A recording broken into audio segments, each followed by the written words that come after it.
गर्मी में गरीब बहू के लिए सास लाई एसी फ्रिज कूलर। आपने एक सास होकर एक पति और माँ दोनों का फर्ज निभाया है। इतनी गरीबी की हालातों से गुजरते हुए भी आपने कूलर, एसी, फ्रिज सबका इंतजाम किया ताकि मैं आराम से रह सकूं। भगवान ने मुझे भले ही बेटी ना दी हो, लेकिन बहू के रूप में तुझे बेटी बनाकर भेजा है और मैं बहुत खुश हूँ। आप जैसी सास हर एक बहू को मिलनी चाहिए जो अपनी बहू को एक बेटी बनाकर रखे। दूसरी की सास होती होगी हजारों में एक, मेरी तो लाखों में एक है। आखिरकार इतनी गरीबी के दौर से गुजरने के बावजूद भी कैसे नलिनी अपनी बहू के लिए एसी, कूलर और फ्रिज जैसी महंगी चीजों का इंतजाम कर पाई थी, और पति के होते हुए भी क्यों सारी उम्मीदें पायल ने अपनी सास से पाल रखी थी। इन सभी चीजों का जवाब जानने के लिए आइए हम कहानी में शुरुआती पलों में चलते हैं। आज तो कुछ ज्यादा ही गर्मी हो रही है, सारा शरीर पसीने से लथपथ हो गया है और ऊपर से ये कमर दर्द। सही कहा था मेरी बहन ने कि प्रेगनेंसी में कमर में काफी दर्द होता है। पहले जाकर थोड़ा मुंह धो लेती हूँ, वरना कहीं पसीना खाने में न टपक जाए। गर्मी से परेशान 4 महीने की प्रेग्नेंट पायल पसीने से लथपथ होते हुए सीधा बाहर आंगन में आती है और बाल्टी में रखे पानी से मुंह धोकर वापस गर्मी में चूल्हे के पास जाकर खाना बनाने लगती है। तो वहीं बिस्तर पर पड़ा पायल का पति सूरज अब नशे की हालत से उठता है। अरे अभी तक मेरा खाना नहीं बना क्या? जल्दी से खाना लेकर आओ। उठ गए आप, हाथ मुंह धो लीजिए, मैं भी खाना लगा देती हूँ। नशे और नींद की हालत में बिना मुंह धोए सूरज खाने के लिए बैठ जाता है। तो वहीं पायल, सब्जी कैसी बनी है? आज मैंने सारे मसाले सिल पर पीस कर डाले हैं। क्या तमाशा लगा रखा है? चैन से खाने देगी या नहीं? ऊपर से इस गर्मी ने और परेशान कर रखा है। वो तो लगेगी ही ना, बाहर का मौसम देखा है, और अब तो ये घर का पंखा भी ठीक से नहीं चलता। बाहर बाहर झाड़ू या डंडे से मारकर इसे चलाना पड़ता है। आप एक नया पंखा ले आइए ना, या कूलर। मुझे तो हद से ज्यादा गर्मी लगती है, ठीक से सो भी नहीं पाती। अब क्या कूलर लाने के पैसे तेरा वो मरा हुआ बाप देगा? नहीं है मेरे पास कोई पैसे वगैरह। आपको शर्म आनी चाहिए। मेरी स्वर्गवासी पिता के लिए आप इस तरह की बात कैसे कर सकते हैं? और आप पैसे बचाएंगे तब तो आपके पास पैसे बचेंगे ना। आप तो सारे पैसे दारू पीने में उड़ा देते हो। इसका मतलब तू मुझे चैन से नहीं खाने देगी? सोचा था आज शांति से निकलूंगा घर से, लेकिन नहीं। इतना कहकर सूरज पायल की ऐसी हालत में भी एक जोरदार थप्पड़ मार देता है। तभी पायल की सास नलिनी दुकान से घर का थोड़ा बहुत सामान लेकर आती है, और जब वो ये सब देखती है तो गुस्से से, अरे कीड़े पड़ेंगे तुझ में, अपनी बीवी पर इस तरह कोई हाथ उठाता है क्या? वो भी ऐसी हालत में। अरे उसकी कोख में जो बच्चा है ना, वो तेरा ही है। बस अब इस बुढ़िया की कमी रह गई थी। अरे अपनी भाषण अपने पास रखो और लाओ मुझे पैसे दो। दारू पीने के लिए मेरे पैसे खत्म हो गए हैं। अरे कल को जब तेरा बच्चा होगा तो कैसे भरेगा उसका पेट? और नहीं है मेरे पास कोई पैसे, निकल जाए यहाँ से। ऐसे कैसे पैसे नहीं है? ये सामान लाने के लिए पैसे थे, लेकिन मेरी दारू के लिए पैसे नहीं है। सूरज नलिनी के हाथ से बटुआ छीनता है और उसमें से जबरदस्ती पैसे लेकर सीधा ठेके पर दारू पीने के लिए चला जाता है। तो वहीं नलिनी अपनी बहू पायल को संभालती है और उसे पीने के लिए पानी देती है। मुझे माफ कर दे, पता नहीं मुझसे ऐसे कौन से पाप हुए थे जो आज मुझे ये सब देखना पड़ रहा है। तू तो जानती है कि शादी से पहले ये बिल्कुल भी ऐसा नहीं था। पता नहीं कहाँ से इतनी गंदी लत लग गई है। माँ जी, आप क्यों माफी मांग रही हो? इसमें ना तो आपकी गलती है और ना ही उनकी कोई गलती है। बार बार गरीबी की ठोकर खाकर इंसान कभी न कभी तो गलत रास्ता पकड़ ही लेता है। पायल 4 महीने की गर्भवती थी। तो वहीं सूरज इस समय पर काम धंधा करके पैसे कमाने की बजाय दिन रात दारू पीकर इधर से उधर घूमता रहता। तो वहीं नलिनी अपना और अपनी गर्भवती बहू का पेट पालने के लिए लोगों के यहाँ मजदूरी करने लगती है। इसी तरह अब कुछ दिन गुजर जाते हैं। दिन पर दिन गर्मी भी काफी बढ़ती जा रही थी, जिससे अब पायल को रात में सोने में भी काफी दिक्कत होती है। माँ जी, बिल्कुल भी नींद नहीं आ रही है, बस घबराहट, बेचैनी सी हो रही है। जी से घबरा रहा है, ऐसा लग रहा है कि जैसे उल्टी हो जाएगी। इस बाबा आदम जमाने के पंखे से तो फूंक से भी कम हवा निकलती है। जब मेरी यही हालत है तो बहुत तेरी तो मैं समझ सकती हूँ। आज थोड़ी देर बाहर आंगन में चलकर बैठते हैं, ताजी हवा लगेगी तो तुझे अच्छा लगेगा। नलिनी पायल को आंगन में ले जाती है और कुछ देर के लिए दोनों सास बहू बाहर की ठंडी हवा में बैठकर सुकून पाते हैं। इसी तरह अब कुछ दिन गुजर जाते हैं। शाम का वक्त होता है। नलिनी और पायल बाहर आंगन में बैठी होती हैं। तभी वो देखते हैं कि पड़ोस में रहने वाली शांति के घर नया एसी आया है। माँ जी, लगता है ये लोग नया एसी लगवा रहे हैं। अब तो ये लोग एसी की ठंडी ठंडी हवा में सोएंगे। मैंने सुना है कि एसी की ठंडी हवा में बड़ी सुकून भरी नींद आती है। मैं जहाँ काम करती हूँ ना, वहाँ पर भी एसी लगा है। जब भी पोछा लगाती हूँ तो थोड़ी देर एसी के सामने जाकर बैठ जाती हूँ, बड़ा अच्छा सा लगता है। एसी की ठंडी हवा को लेकर दोनों सास बहू के बीच बातें चल ही रही होती हैं कि तभी नलिनी देखती है कि शांति अपने घर से अपना पुराना कूलर बाहर निकालकर आंगन में रख रही है। अब बस कोई कबाड़ी वाला दिख जाए तो उससे ये कूलर बेच दूंगी। अब एसी आ गया है तो घर में कूलर का क्या काम। शांति इतना बोल ही रही होती है कि तभी नलिनी उसकी बातें सुनकर फौरन उसके पास आती है। अरे शांति, तुम अपना कूलर कितने में बेचोगी? इसे तो हो गए हैं 2-3 साल, तो कम से कम 1000-1500 में तो बेचूंगी ही, क्योंकि ये अभी भी काफी अच्छा चलता है। तो ये पैसे मैं तुम्हें दे दूंगी, तुम बस कल तक के लिए ये कूलर अपने पास रख लो। मेरी बहू का तो तुम्हें पता ही है, ऐसी हालत में उसे काफी गर्मी लगती है। कूलर के सामने रहेगी तो थोड़ा सुकून मिलेगा उसे। हम इतने समय से एक दूसरे के पड़ोसी है, इतना तो मैं कर ही सकती हूँ, लेकिन सिर्फ एक ही दिन, उससे ज्यादा नहीं। शांति की बात सुनकर नलिनी काफी खुश होती है और अब वो पायल के पास आकर उसे सारी बात बताती है। बहू, अब तू भी आराम से गर्मी में सोएगी, बस एक दिन की और बात है। अगले दिन नलिनी जल्दी से उठती है और तैयार होकर अपनी मालकिन सौम्या के घर जाती है और अब वो उससे एडवांस के तौर पर 1500 रुपए मांगती है। तुम आजकल कुछ ज्यादा ही एडवांस नहीं मांग रही हो, अब ये तुम्हारी अगले महीने की तनख्वाह से काट लिया जाएगा। लो पकड़ो, अब 2 महीने से पहले आ मत जाना मेरे पास एडवांस लेने। मालकिन, आप नहीं जानती मुझे इन पैसों की कितनी जरूरत है। नलिनी उन पैसों को लेकर खुशी खुशी घर आ रही होती है तो वहीं रास्ते में सूरज। दारू वाले ने भी दारू देने से मना कर दिया, ऊपर से 10,000 का बिल भी बना दिया है। बिना दारू के तो दिन काटेगा नहीं, अब क्या करूं। सूरज शराब के पैसों के लिए काफी ज्यादा परेशान हो रहा था कि तभी उसे सामने रास्ते से आती अपनी माँ दिखती है, जिसे देखकर सूरज अपनी माँ के पास आता है। अरे कैसी हो माँ, बड़ी दिनों बाद दिख रही हो और आज इतनी खुश लग रही हो, लगता है तनख्वाह मिल गई है। दो मुझे भी कुछ पैसे। तनख्वाह नहीं मिली है मुझे, और ना ही मेरे पास तेरी शराब के लिए पैसा है, समझा? अब जा यहाँ से। अरे अब अपने बेटे से भी झूठ बोलोगी? इतना कहकर सूरज अपनी माँ के पास से वो 1500 रुपए लेकर वहां से चला जाता है और बेचारी नलिनी कुछ नहीं कर पाती। घर आकर नलिनी अपनी बहू के सामने रोती है। मुझे माफ कर दे, सोचा था आज मैं तेरे लिए कूलर ले आऊंगी, लेकिन नहीं ला सकी। कोई बात नहीं माँ जी, आप कोशिश तो कर ही रही है ना, आज नहीं तो कल आप जरूर वो सब कर पाएंगी जो आपने सोचा था। अगले दिन जब नलिनी पैसे लेकर नहीं आती तो शांति उस कूलर को कबाड़ी वाले को बेच देती है। उस कूलर को अपनी आंखों के सामने जाता देखकर नलिनी, अगर आज मेरे पास पैसे होते तो ये कूलर मेरे घर आता, ना कि इस तरह कबाड़ में जाता। पता नहीं क्या लिखा है मेरी बहू की किस्मत में। ऐसे ही समय गुजर रहा था। पायल आंगन में बैठकर सब्जियां साफ कर रही थी कि तभी नलिनी काम करके घर आती है और देखती है। अरे बहू, तू कहीं बाहर नहीं गई? डॉक्टर ने कहा था ना कि ऐसी हालत में थोड़ा चलना फिरना है, और तू है कि बस पूरा दिन घर में बैठी रहती है। माँ जी, अकेले जाने का मन ही नहीं करता। अरे तो अब मैं आ ही गई हूँ ना, चल साथ में चलते हैं, खाना तो बनता रहेगा। नलिनी पायल को लेकर सीधा एक पार्क की तरफ जाती है कि तभी सामने नलिनी की नजर अपनी बहन आशा पर जाती है, जो अपनी बहू काजल के साथ कुछ सामान लेकर उस पार्क में घूम रही होती है। ये देखकर नलिनी पायल को लेकर सीधा आशा के पास जाती है। अरे आशा, कैसी हो तुम? और काजल बेटा, अब ठीक है तुम्हारी तबीयत? मेरी बहू की तबीयत बिल्कुल ठीक है, बस इसे अभी ये ड्राई फ्रूट्स जूस वगैरह दिलवा कर ला रही थी। देखिए ना मौसी जी, मम्मी जी को तो बस मुझ पर खर्चा करने का बहाना चाहिए।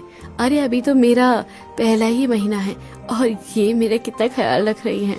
रखूंगी भी कैसे नहीं, एक तो मेरी बहू पेट से है, ऊपर से इकलौती बहू है। मेरा बस चले ना तो मैं तो अपनी बहू को जमीन पर पैर ना रखने दूं। एक तरफ आशा की बहू काजल है जो इतनी खुश है और आशा उसे क्या क्या ला कर दे रही है, और दूसरी तरफ मेरी बहू है जो ऐसी हालत में भी मुझसे कभी कुछ नहीं मांगती। कितनी समझदार है मेरी बहू, वरना ऐसी हालत में लड़कियां चिड़चिड़ी हो जाती हैं और पता नहीं क्या क्या मांगती हैं। लेकिन मेरी बहू को देखो। काजल को देखकर नलिनी को अपनी बहू के लिए काफी बुरा लगता है, लेकिन वो बेचारी कर ही क्या सकती थी। इसी तरह अब दिन गुजरते हैं और अब गर्मी भी काफी ज्यादा बढ़ चुकी थी। तो वहीं सूरज के पास एक पैसा भी नहीं कमाने पर अब सारी जिम्मेदारी नलिनी पर थी और बढ़ते खर्चों के चलते उनके घर की हालत भी खराब होने लगी थी। घर में तो लगभग राशन खत्म हो गया है, अगर माँ जी को बोलूंगी तो वो परेशान हो जाएगी, और सूरज जी से तो उम्मीद ही छोड़ दी है। अब मुझे ही कुछ करना पड़ेगा। घर के हालातों को देखते हुए पायल दोपहर से पहले ही घर से निकल जाती है। तो वहीं जब नलिनी घर आती है खाने के लिए और अपनी बहू को घर में नहीं देखती तो फिर ये बहू कहाँ चली गई? उसने तो मुझे कुछ बताया भी नहीं था। नलिनी पायल को काफी देर तक आसपास ढूंढती है और पायल के न मिलने पर वो काफी परेशान हो जाती है।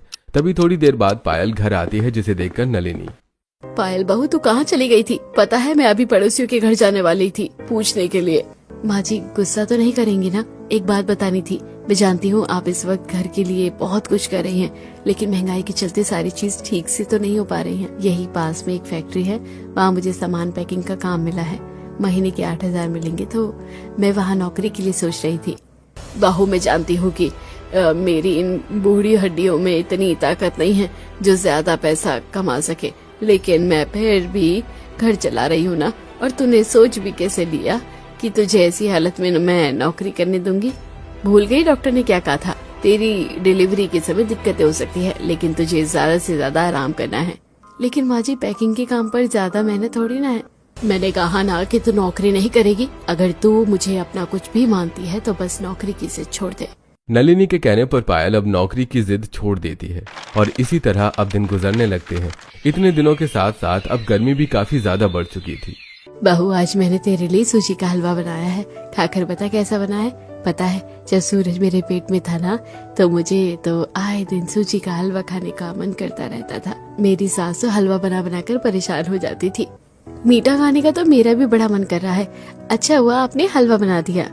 पायल जैसे ही हलवे का पहला निवाला खाती है तो गर्मी की वजह से उसका जी घबराने लगता है और वो फौरन उल्टी कर देती है। जल्दी से पानी दीजिए, दिल बहुत घबरा रहा है। और ठंडा पानी दीजिएगा। मटके का पानी तो खत्म हो गया है और बाल्टी में भी पानी नहीं है। मैं अभी पड़ोसी से पानी लेकर आती हूँ। नलिनी जल्दी से अपनी पड़ोसन श्रुति के घर आती है और जब वो उसे एक बोतल ठंडा पानी मांगती है तो ये लो, लेकिन आए दिन का नहीं चलेगा। बार बार आ जाती हो पानी लेने के लिए। अरे ये फ्रिज हमने अपने लिए लिया था, ना कि पड़ोसियों के लिए। श्रुति की ऐसी बातें सुनकर नलिनी को काफी बुरा लगता है। तो वहीं जब नलिनी पायल को पानी लाकर देती है तो उसे पीकर पायल थोड़ी रिलैक्स होती है। मुझे ठंडा पानी नहीं मांगना चाहिए था। मैं जानती हूँ श्रुति ने फिर आपको ताने दिए होंगे, लेकिन उस वक्त हालात काफी खराब हो गई थी। क्या करती मैं? नलिनी इस वक्त अपने आप को काफी ज्यादा बेबस महसूस कर रही थी। वो अपनी बहू के लिए ठंडा पानी का इंतजाम तक नहीं कर पा रही थी। तो वहीं हर रोज उस मरे हुए पंखे को डंडे और झाड़ू से चला चलाकर नलिनी काफी परेशान हो गई थी।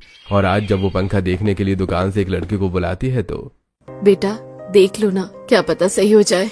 आंटी, ये 25 साल पुराना पंखा है और कितने साल चलाओगे इसे? मैं तो कह रहा हूँ कोई सस्ते में नया पंखा ले लो। जो पहले पायल को थोड़ी बहुत उस पंखे की हवा लग रही थी, अब वो भी उसके नसीब में नहीं थी। इसी तरह अब 2-4 दिन गुजर जाते हैं। काम से घर लौटते हुए रास्ते में नलिनी को एक नौकरी का पर्चा मिलता है, जिसे देखकर नलिनी, कंपनी तो यहीं पास में है और काफी बड़ी है। बस यहाँ झाड़ू पोछा लगाना है। अच्छे खासे पैसे मिल रहे हैं। बस ऐसे ही 2 नौकरी और लग जाए ना तो फिर तो सही है। नलिनी अब उस कंपनी में नौकरी के लिए जाती है और उसे झाड़ू पोछे की नौकरी मिल जाती है। तो वहीं आज जब हफ्ते बाद सूरज घर आता है तो नलिनी उससे बात करती है। कब तक शराब में खुद को डुबो देगा? अरे तेरी पत्नी पेट से है और कुछ महीनों बाद उसकी डिलीवरी हो जाएगी। 6वां महीना लगने को आ गया है। उसका कुछ तो ख्याल रख। घर में कदम रखता नहीं है कि आप लोगों की ये चेचे पे शुरू हो जाती है। तुझसे बोलना ही बेकार है। तू इस घर में आता ही क्यों है? बाहर क्यों नहीं रहता? तुझे देखकर मेरा खून खौल उठता है। नलिनी अपने बेटे को भर भर कर सुनाने लगती है। और अब ऐसे ही कुछ दिन गुजर जाते हैं। हर रोज की तरह नलिनी ऑफिस में झाड़ू लगा रही होती है कि तभी वो देखती है, इस फ्रिज को ले जाकर मैं नीचे रखवा देते हैं। थोड़ी देर में वो आदमी आएगा और उसे ले जाएगा और नया फ्रिज दोपहर तक इंस्टॉल हो जाएगा। ऑफिस वाली किचन में रखे पुराने फ्रिज को निकालकर नया बड़ा फ्रिज इंस्टॉल कर रहे होते हैं। जब नलिनी ये देखती है तो ये फ्रिज तो बिल्कुल अच्छे से काम करता है। आप इसे बेच रहे हैं क्या? हमें बड़ा फ्रिज चाहिए और ये काफी छोटा है। तो इसे मैं ले जा सकती हूँ क्या? इसकी जो पैसे आप मेरी तनख्वाह से काट लीजिएगा। मेरी बहू पेट से है और गर्मी से उसकी हालत खराब रहती है। फ्रिज का ठंडा पानी पिएगी तो थोड़ा सुकून रहेगा। हमें कोई दिक्कत नहीं है। मैं लड़का भेजकर इसे आपके घर पर रखवा देता हूँ। अपनी बहू के लिए नलिनी की इतनी फिक्र देखकर आसपास ऑफिस के कुछ फीमेल कलीग, यार ये अपनी बहू के लिए कितना सोच रही है ना। और एक हमारी सास है, काश मुझे भी ऐसी सास मिलती। थोड़ी देर में एक आदमी वो फ्रिज लेकर नलिनी के घर आ जाता है, जिसके बाद अब नलिनी और पायल मिलकर उस फ्रिज की सफाई करते हैं। और जब नलिनी उसे फ्रिज को ऑन करती है तो थोड़ी देर बाद उसमें से काफी ठंडी ठंडी हवा आने लगती है। इसमें से तो बिल्कुल एसी की तरह ठंडी हवा फेंक रहा है। ये तो कुछ नहीं है बहू, जब इसके अंदर का हम ठंडा पानी पियेंगे ना तो और सुकून मिलेगा। नलिनी फ्रिज में ठंडा होने के लिए पानी रख देती है और थोड़ी देर बाद जब पायल फ्रिज का ठंडा पानी पीती है तो अपने घर का ठंडा पानी तो बहुत सुकून दे रहा है। अब तो मैं इसी ठंडे पानी से रोज मुंह धोया करूंगी। पायल को इतना खुश देखकर नलिनी भी काफी ज्यादा खुश होती है और इसी तरह कुछ दिन और गुजर जाते हैं। बिना पंखे के इस गर्मी में पायल का उठना बैठना सोना सब कुछ दुश्वार हो गया था। माँ जी, बहुत ज्यादा बेचैनी हो रही है, बिल्कुल भी नहीं सोया जा रहा, घबराहट होने को लगी है। गर्मी के कारण पायल बार बार करवट बदलने लगती है और अब आखिर में परेशान होकर पायल फ्रिज का दरवाजा खोलकर उसके सामने बैठ जाती है। कितनी ठंडी ठंडी हवा है ना इसकी, सामने से मेरा तो हटने का मन ही नहीं कर रहा था। थोड़ी देर और बैठ जाती हूँ। फ्रिज से निकल रही ठंडी हवा से पायल को थोड़ा सुकून मिल रहा होता है कि तभी अचानक से लाइट चली जाती है, जिससे दोबारा पायल को गर्मी लगने लगती है। तो वहीं अपनी बहू को इतना परेशान देखकर नलिनी, बेचारी मेरी बहू पता नहीं कब तक ये सब बर्दाश्त करती रहेगी। सिर्फ ठंडा पानी पीकर थोड़ी ना इसकी गर्मी कम होगी, ऊपर से हर महीने मेरी तनख्वाह से फ्रिज के भी पैसे कटते रहेंगे, वरना किस्त पर एक कूलर ही ले लेते। ऐसे ही अब हफ्ता भर बीत जाता है। ऑफिस से काम खत्म करके नलिनी घर लौट रही होती है कि तभी रास्ते में उसे कूलर रिपेयरिंग की दुकान मिलती है। अरे भाई, मैं तो परेशान हो गया हूँ इस कूलर को यहाँ रखे रखे। 4 महीने हो गए लेकिन इसका मालिक अभी तक नहीं आया। मोहन, इसके अंदर से सभी पार्ट्स निकाल कर बाकी के कबाड़ी वाले को बेच दो। उस दुकान वाले की बात सुनकर नलिनी अब उसके पास आती है और उस कूलर को देखते हुए, अरे भाई साहब, ये कूलर आप बेच रहे हैं क्या? अरे बेचूंगा नहीं तो और क्या करूं। 4 महीने पहले आया था ये यहाँ और अभी तक इसका मालिक इसे लेने ही नहीं आया। बेफालतू में जगह घेर कर बैठा रहता है, इसलिए इसे आज बेच रहा हूँ। आप इसे कितने का बेचेंगे? कूलर चलता बिल्कुल ठीक है लेकिन थोड़ा छोटा है और पुराना भी हो गया है, तो कम से कम 2000 रुपए तो लूंगा ही। मेरे पास इस वक्त 500 रुपए हैं, आप 500 रख लीजिए, बाकी के पैसे मैं आपको सोमवार तक दे दूंगी। मुझे इस वक्त कूलर की बहुत जरूरत है और मेरे पास इतने पैसे नहीं है कि मैं दुकान से नया कूलर ले सकूं। भगवान के लिए पैसे अपने पास रख लीजिए, मैं अगले सोमवार तक पक्का पूरे पैसे दे दूंगी। ठीक है, लेकिन ज्यादा दिन मत लगाना, सोमवार तक दे जाना पैसे, वरना मंगल को आकर अपने 500 रुपए वापस ले लेना। नलिनी 500 रुपए देकर वो कूलर रखवा तो देती है, लेकिन अब बाकी पैसों के लिए उसे चिंता होने लगती है। मालकिन ने तो 2 महीने से पहले ही पैसे मांगने के लिए मना किया था और अभी तो ऑफिस से भी नहीं मांग सकती। आस पड़ोस में भी कोई नहीं है जो मुझे पैसे दे सके, अब क्या करूं? ऐसे 3 दिन गुजर जाते हैं और इसी बात को सोचते हुए नलिनी ऑफिस की तरफ जा रही होती है कि तभी उसे, इसी तरह रोज समय पर आकर झाड़ू लगा देना, यहाँ की हफ्ते में मैं दे दूंगी तुम्हें 2000, ठीक है? आप सड़क पर झाड़ू लगाने के हफ्ते के 2000 देते हो? हाँ, क्यों, तुम्हें भी ये काम करना है क्या? वैसे ये काम है तो सही, 4-5 दिन काम करके 2000 मिल जाएंगे तो मैं उस कूलर वाले को दे दूंगी और फिर मेरी बहू आराम से उस कूलर की ठंडी हवा में सोएगी। अरे कुछ भी बोलेगी या यहीं खड़ी रहेगी? बस मुझे करना है ये काम, ठीक है? सुबह 5 से 8 बजे के बीच तुम्हें उस चौराहे वाली सड़क पर अच्छे से झाड़ू लगानी है और आसपास की गलियों को भी अच्छे से साफ रखना है। अगले दिन होते ही नलिनी सुबह सुबह उठती है और अपनी बहू से मंदिर जाने का बहाना करके सड़कों और गलियों पर झाड़ू लगाने लगती है।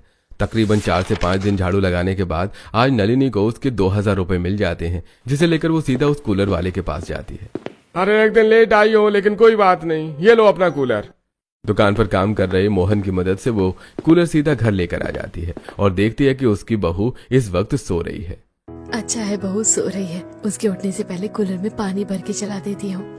अब नलिनी जल्दी से कूलर का ढक्कन खोलती है और उसके अंदर पानी डालकर बटन चालू कर देती है, जिससे अब कूलर के अंदर से ठंडी ठंडी हवा निकलने लगती है। तो वहीं पसीने से लथपथ होकर सो रही पायल को जब एकदम से ठंडी ठंडी हवा महसूस होने लगती है तो, अरे ये अचानक से इतनी ठंडी ठंडी हवा कहाँ से लग रही है? मुझे ऐसा लग रहा है कि किसी ने कूलर चालू कर दिया है। नींद में काफी अच्छा लगने लगता है। तो वहीं पायल जैसे ही आंख खोलकर उठती है तो देखती है कि सच में उसके पीछे कूलर है, जिसमें से वही ठंडी ठंडी हवा आ रही है। तो वहीं उस कूलर के बगल में उसकी सास नलिनी बैठी है, जिसे देखकर पायल, इसका मतलब ये कूलर आप लेकर आई हैं? हाँ, मैं तेरे लिए लेकर आई हूँ। तो गर्मी में ठीक से सो नहीं पाती थी ना, इसलिए अब तुझे सुकून की नींद आएगी। माँ जी, आप कितनी अच्छी है, कितना ख्याल रखती हैं। बहुत खुशनसीब हूँ कि मुझे ऐसी सास मिली है। पायल भावुक होकर अपनी सास के गले लग जाती है और अब दोनों सास बहू आराम से कूलर की ठंडी हवा के सामने बैठकर खाना खाती हैं। इसी तरह कुछ दिन गुजरते हैं।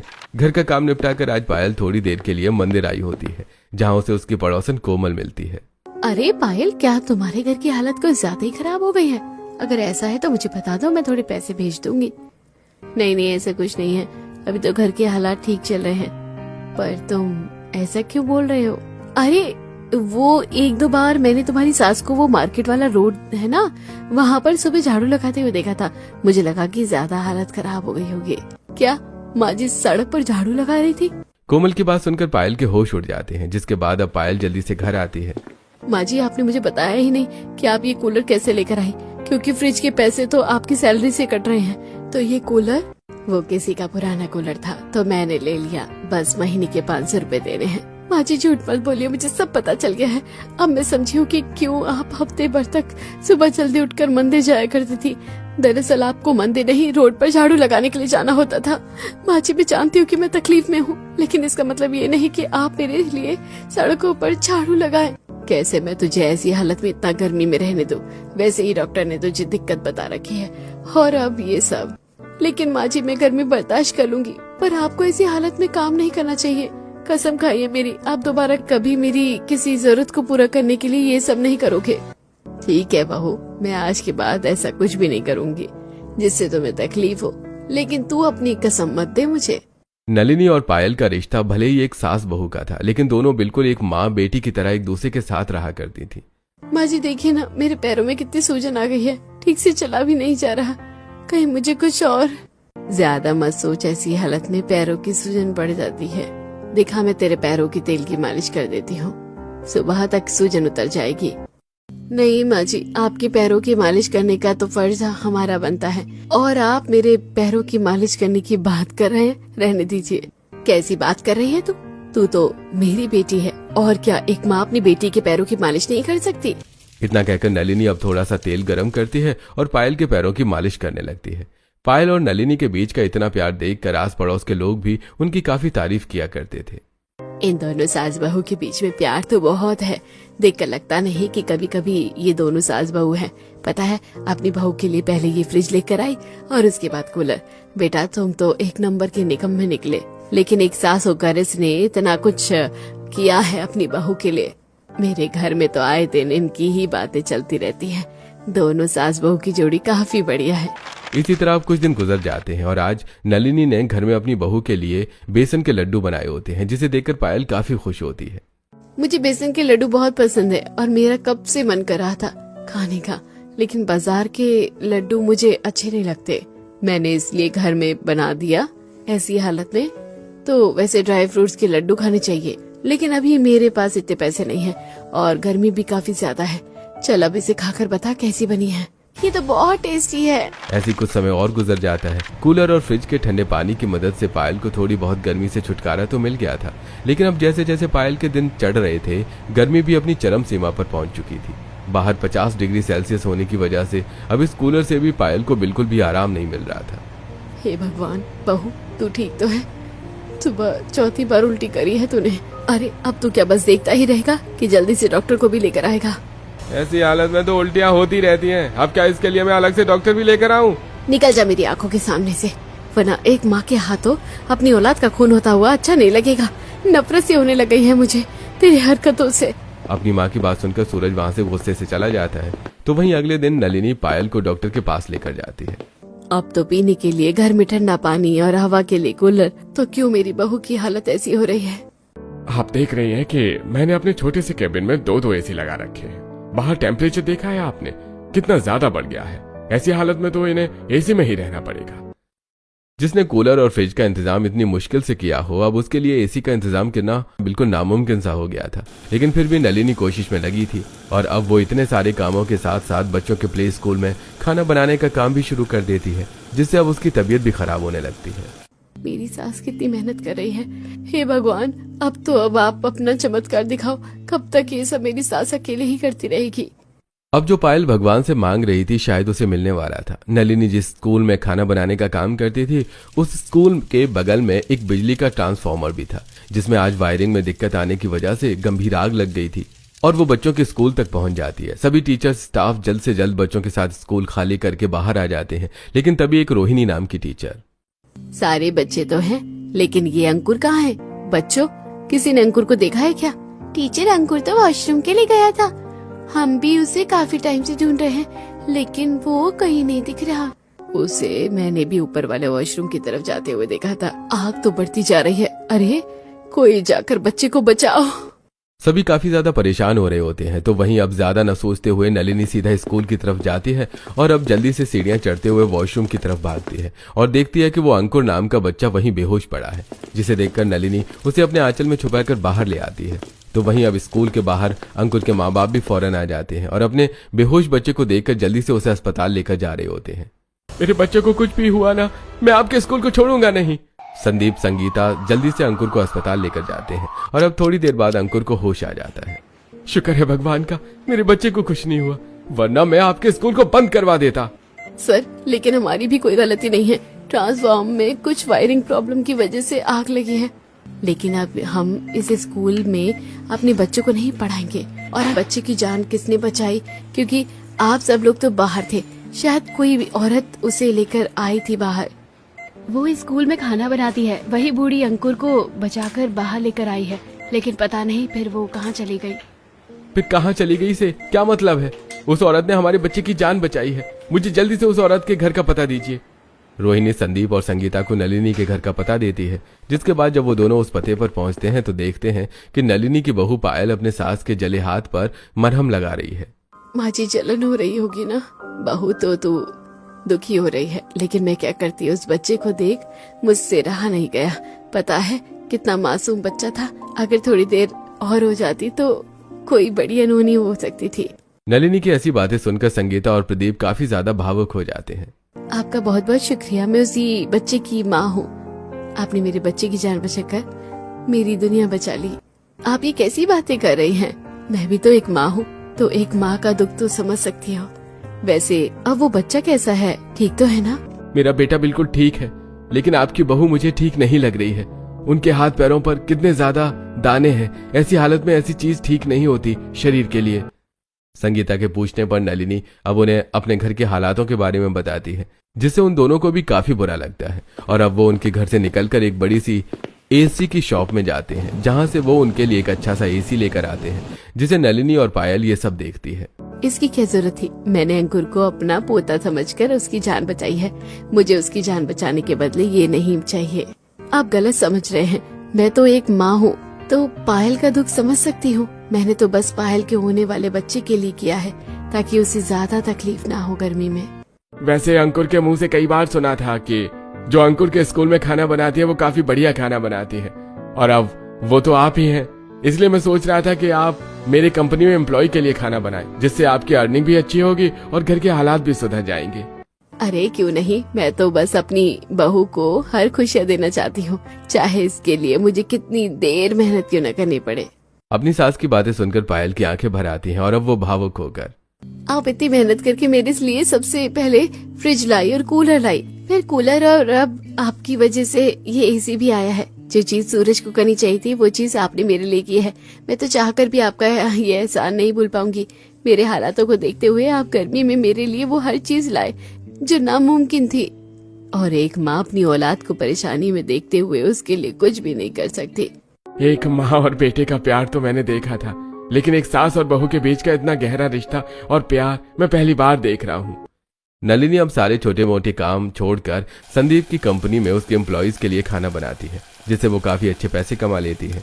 इसी तरह दिन गुजरते हैं और पायल की डिलीवरी का समय आ जाता है, जहां वो एक साथ 2 जुड़वा बच्चों को जन्म देती है, जिससे कि खुशी का तो कोई ठिकाना ही नहीं रहता कि तभी वहां सूरज भी आ जाता है। लेकिन इससे पहले सूरज बच्चों को छुए नलिनी उसका हाथ पकड़ लेती है।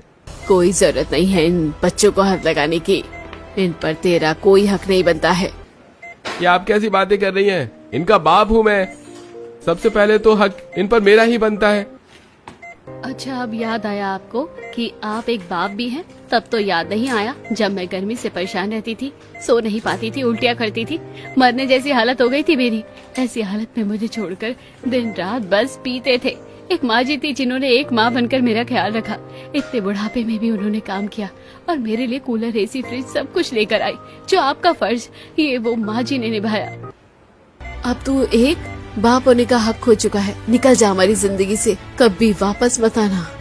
नलिनी के मुंह से ऐसी बातें सुनकर आज सूरज को अपने किए पर पछतावा होता है और वो हाथ जोड़कर माफी मांगने लगता है। मुझे माफ कर दीजिए, मुझसे सच में बहुत बड़ी गलती हो गई। मुझे एक मौका दीजिए बस अपनी गलती सुधारने का। तो इसके लिए आपको नया नशा मुक्ति केंद्र जाना पड़ेगा। जब तक आप अपनी ये पुरानी आदतें छोड़ नहीं देते तब तक आपका हम पर और इन बच्चों पर कोई हक नहीं है। सूरज अब हर हाल में अपने परिवार के साथ रहना चाहता था, इसलिए वो नशा मुक्ति केंद्र जाने के लिए तैयार हो जाता है और वहाँ कुछ महीने रहकर सूरज पूरी तरह से बदल जाता है और अब अपनी माँ, बच्चों और बीवी के लिए दिन रात मेहनत करके उनका ख्याल रखता है और अब पूरा परिवार एक साथ हंसी खुशी रहता है।